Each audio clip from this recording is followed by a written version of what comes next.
Pete Buttigieg served as Secretary of Transportation under President Biden. Before that, of course, he was the mayor of South Bend, Indiana. He returned to his home state earlier this year to campaign against redistricting, and he joins me now. It's great to have you here. Good to be with you. Thanks for having me. I got to say, I don't know Indiana state politics that well. I really don't. It's not. There are states that I've had occasion to kind of cover in depth, and Indiana's not one of them. So I'm looking at this from the outside and thinking, wow, I did not see this coming. Now, there was resistance all along, and they were getting cajoled.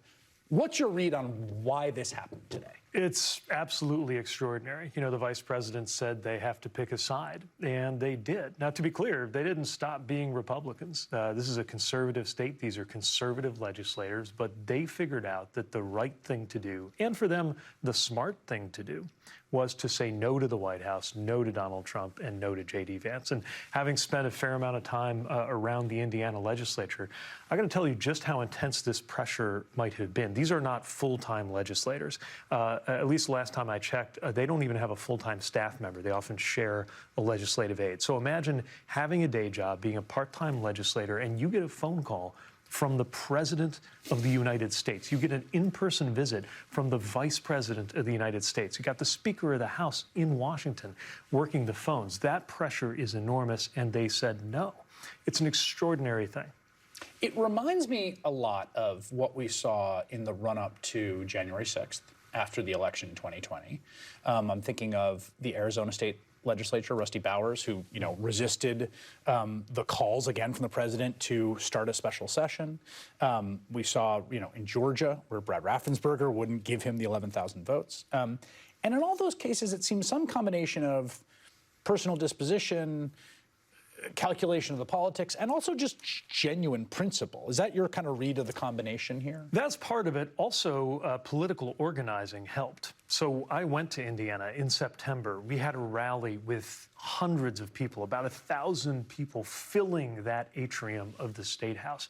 And it demonstrated that the people of Indiana, again, still a very conservative state, but they did not think that this was right. And every time that the forces aligned with the president tried to stage a rally, trying to show popular support for what they were doing, it fell flat. They could only get a few dozen. And I think that's especially important at a time like this where a lot of people at home are wondering if they have any power at all. A big part of how Trumpism works is to make you feel totally disempowered, to make him feel inevitable. And yet the clear takeaway from this is he is not unstoppable, and you are not without power. A whole bunch of people stood up, rallied in the State House, made those phone calls, the exact kind of old-fashioned political organizing things that some of us asked, does this still matter? Does this still work? It clearly had an effect, stiffening the spines of these Indiana Senate Republicans who, in the end, had this vote, and it wasn't even close. And part of what I was chuckling about today when I was looking at the roll call is that this is a state that's already, Donald Trump won it by 20 points, Republican state. You would expect a big majority of the members of Congress to be Republicans. In fact, they are. It's a 7-2 state. It seems roughly okay. And, Indianapolis is a Democratic area. That was part of what was being discussed. Are we going to cut it up the way they have in Tennessee with Nashville? But the Senate is, what is it? It's like 40-10 or something. Right. So it's like, we're not talking about, we're talking about maps that are like, aren't already pretty gerrymandered. It's not like they were super level to begin with, but they really went over the top. Openly talking about a 9-0 map means you're openly saying the election will be decided before the first vote is cast. And people in Indiana, even Republicans, said they didn't want anything to do with that. It was interesting because a number of folks got up today and said that. They said, I'm going to vote no because my constituents don't want the district to be withdrawn. To be withdrawn, which I thought was, refreshing in that it does seem to speak to your point that organizing and general sort of mechanisms of responsiveness, which I think we all worry are being broken, are still working in some places. Exactly. It is still possible to use political pressure, even outside of an election year, to remind legislators who they work for and to encourage them to do the right thing, especially when they know deep down that the sort of thing the White House is pressuring them to do is wrong. And if it can happen here, it can happen in so many other cases on so many other issues. So for folks who feel like, I can't wait till the next election to flex some political muscle as a citizen, I would say now is the time to use those tactics, not the tactics of fear and intimidation that Donald Trump tried to deploy, but the tactics of organizing and talking to people, calling, writing. I know it can sound quaint, but when you do that in force, it clearly is more powerful than the toolkit that the president was trying to use to literally frighten these people into doing his will. Yeah, how much? I want you to comment on that because, you know, we've obviously, I think in the wake of Charlie Kirk's murder, there's been a long conversation about political violence. I just had a conversation with Benjamin Wallace Wells in New Yorker about it this week on our podcast, Why Is This Happening?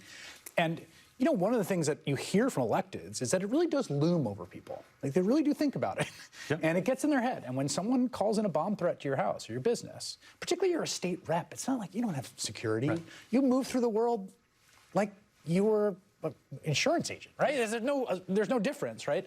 How much do you think that hangs over all this? It's absolutely a factor. We've seen this for years. I think it was a profile of Mitt Romney. It was the first time I read an account of U.S. senators, this was during the impeachment, exactly, changing their votes because of the fear of violence. But the thing about political violence is if you give in to it, there will be more. Yeah. If you stand up to it, there will be less. The only antidote to that kind of politics of fear is a politics of courage, and that's what we saw here. It's kind of spell that only works if you believe in it. And I would say the same is probably true for those mob boss tactics that we saw coming out of the Heritage Foundation. I mean, that was wild. Yeah, so let's see. Is the president going to follow through on his threat and close guard bases and stop paving roads in Indiana? Let's see. But obviously, these legislators were smart enough to face that down, to call BS, and now we will show just how thin, how flimsy, how just not credible that kind of talk is. And when you stand up to it once, there's more and more opportunities to do so. This is the thing that Republicans actually are starting to show, maybe sooner than Democrats, that they understand, which is that Donald Trump will not be a political force in this country forever. And so from the Indiana Senate Republican caucus to the likes of Marjorie Taylor Greene, they are beginning to think past Donald Trump. Democrats need to do the same. It's interesting you said that. Here's Mike Braun, who, of course, served in the Senate, then went to move and ran successfully for governor. He said, I'm very disappointed that a small group of misguided state senators have partnered with Democrats to reject this opportunity to protect Hoosiers with fair maps and to reject the leadership of President Trump. I'll be working with the president to challenge these people who do not represent the best interests of Hoosiers. And your point, I think, here is crucial, that Governor Mike Braun and the senators from Indiana and that congressional delegation should answer whether they think, per the Heritage Foundation, the state should get cut off from federal funding, having crossed him. Exactly. Let's see if the governor endorses the president's plan to punish the people of Indiana because their legislators decided not to distort the maps of the state to further benefit his political party. Let's see how that goes over. I should note Mike Braun saying it's a small group of senators. It was a majority of Republican senators. In fact, as we went into the vote today, and again, I will fully admit to not being the most read-in man on Indiana politics, but from the people I was reading, there was some question about this could be a one-vote thing, two-vote thing. I mean, it felt very knife's edge. In the end, 31-19, even a majority of Republicans, a majority of state Senate Republicans in Indiana in a non-election year saying, take a hike. And they made it easier on themselves by the jumping numbers together. That is so true. Which is something that law firms, universities, and media companies should think about. Yeah, it's like that old poster with the fish, the organized one. I'm sure that was up in your house too, Secretary Pete Buttigieg. Thank you very much. Coming up, Kristi Noem visits Capitol Hill, and it doesn't go well for her. Next.